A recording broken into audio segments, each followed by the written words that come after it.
আসসালামু আলাইকুম, welcome to my channel. আমরা যাচ্ছি হচ্ছে রাজশাহী। এটা হচ্ছে আমরা এখন যমুনা সেতুতে আছি।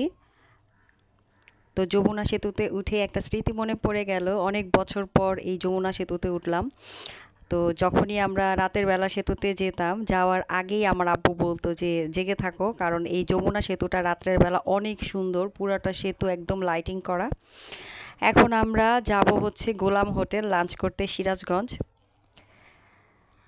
আজকে আমরা দিনের বেলা যাচ্ছি, আমার বাড়ি যেহেতু উত্তরবঙ্গ, রংপুর, কুড়িগ্রাম।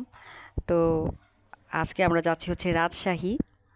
রাজশাহী যাওয়ার আগে হচ্ছে আমরা সিরাজগঞ্জ গোলাম হোটেলে খেতে গেলাম, দুপুরে লাঞ্চ করতে গেলাম। এটা একটা কি বলবো, এখন ট্রেন্ডি একটা হোটেল এবং অনেক পুরনো একটা হোটেল, কিন্তু এখন সবাই অনেক দূর দূরান্ত থেকে এই হোটেলে খেতে যায়।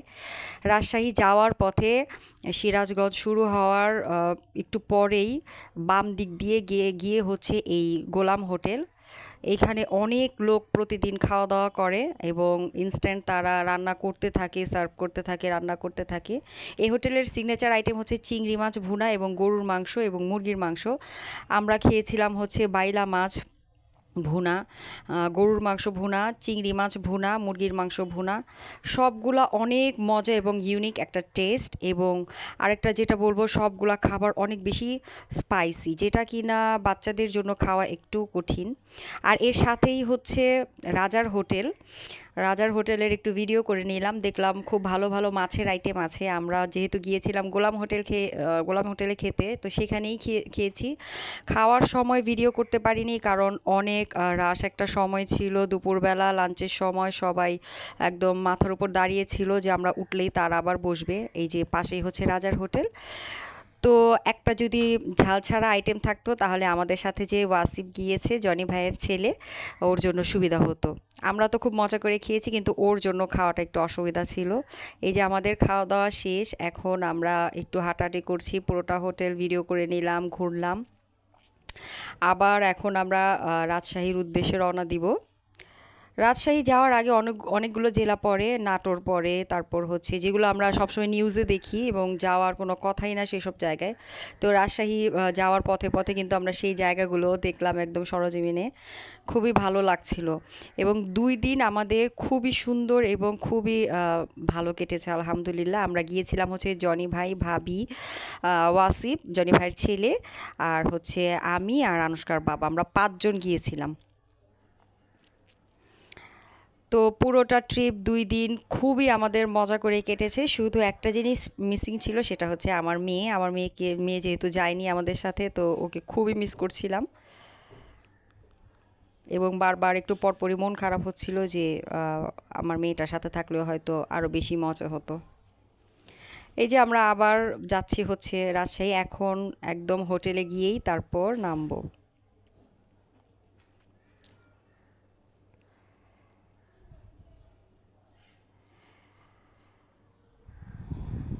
আমরা হচ্ছে হোটেলে পৌঁছিয়েছি রাত্র 8টায়। আমরা এই যে অলরেডি হোটেলে পৌঁছে গিয়েছি। আমরা হচ্ছে রাজশাহী বিশ্ববিদ্যালয় এবং রাজশাহী মেডিকেল কলেজের আশেপাশেই একটা হোটেল আমরা বুক করে নিয়েছি। এটা হচ্ছে হোটেল নাইস, একটা 4 স্টার হোটেল আপনারা বলতে পারেন রাজশাহীর মতো জায়গাতে। ফ্যাসিলিটিটা খুবই ভালো ছিল। পুরাটা হোটেলই এসি করা ছিল, তারপর হচ্ছে গিজার, এসি সব কিছু সুবিধা ছিল। আমরা খুব সুন্দর সময় কাটিয়েছি এবং অনেক বছর পর, প্রায় 19 বছর পর এইভাবে আমি আর আনুষ্কার বাবা একলা কোথাও গিয়েছি। আহ, এই যে রাত্র 8টা বাজে, আমরা সকাল 8টায় রওনা হয়েছিলাম, রাত্র 8টায় পৌঁছেছি। যেহেতু আমরা গোলাম হোটেলে মাঝখানে স্টে করে কিছু সময় পার করেছি, সেখানে 2-2.5 ঘন্টা চলে গিয়েছিল।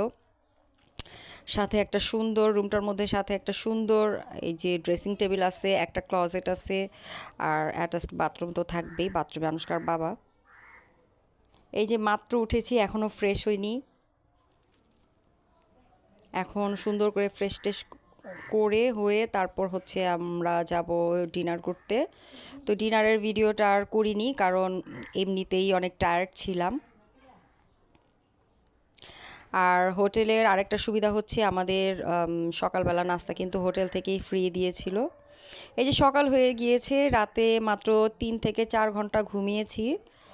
আমরা নাস্তা করতে চলে এসেছি, যেহেতু ফ্রি নাস্তা। তো 4 স্টার হোটেল কিংবা 5 স্টার হোটেলের একটা সুবিধা হচ্ছে যে সকালবেলা এরকম একটা সুন্দর নাস্তার অ্যারেঞ্জমেন্ট থাকে। একটা ছোটোখাটো বুফে ছিল। ও তো 9টা থেকে 9:30টার মধ্যেই হচ্ছে আমাদের নাস্তাটা করতে হবে, আমাদের বলে দিয়েছিল। আমরা নাস্তা করতে এসেছি হচ্ছে 8:30টার দিকে। নাস্তাতে ছিল হচ্ছে লুচি, ছিল ডাল, আর ছিল ডিম পোচ, হালুয়া, মিষ্টি, কলা। তো আলহামদুলিল্লাহ সকালবেলার জন্য এনাফ একটা নাস্তা ছিল, আর ছিল দুধ চা।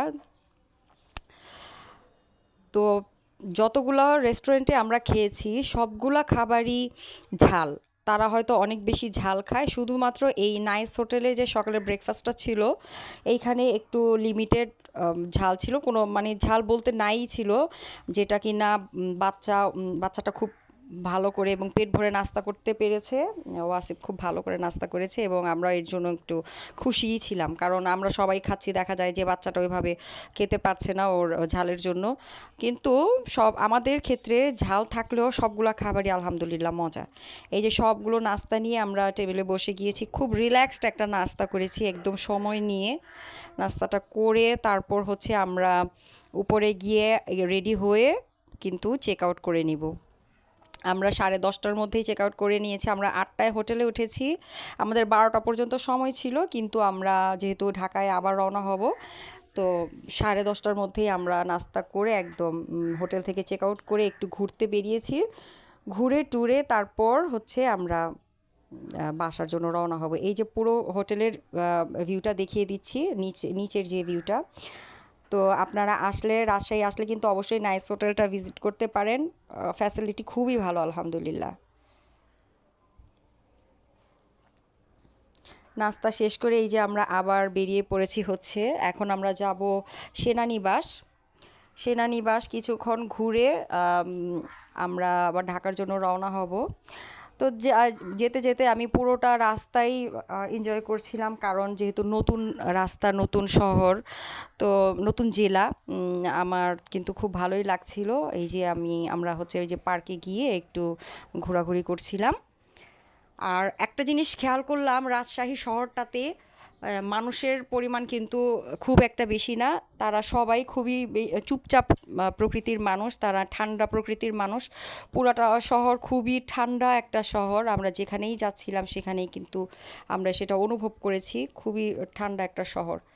এই যে আসার সময় হচ্ছে সিরাজগঞ্জ, আমরা আরেকটা হোটেলে, এটা একদম রোডের সাথেই, হাইওয়ের সাথে একটা হোটেলে আমরা লাঞ্চ করছিলাম। এই সময় প্রায় 3টা থেকে 3:30 বেজে গিয়েছে। আমরা গিয়েছিলাম হচ্ছে 16 তারিখ বৃহস্পতিবার, আর ব্যাক করেছি হচ্ছে শুক্রবার, জুমার দিন ছিল। তো সবাই নামাজ টামাজ পড়ে তারপর আবার আমরা লাঞ্চে বসে গেলাম। আমরা লাঞ্চে নিয়েছিলাম হচ্ছে করলা ভাজি, শিং মাছ ভুনা, মাসকলাইয়ের ডাল, গরুর মাংস, আর গরুর উজুরি।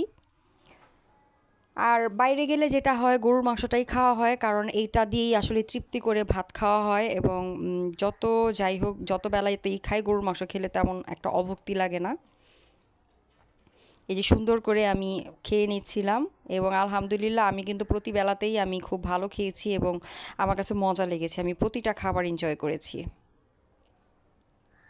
এখন খাওয়া দাওয়া শেষ করে আমরা ঢাকার উদ্দেশ্যে রওনা হব একদম।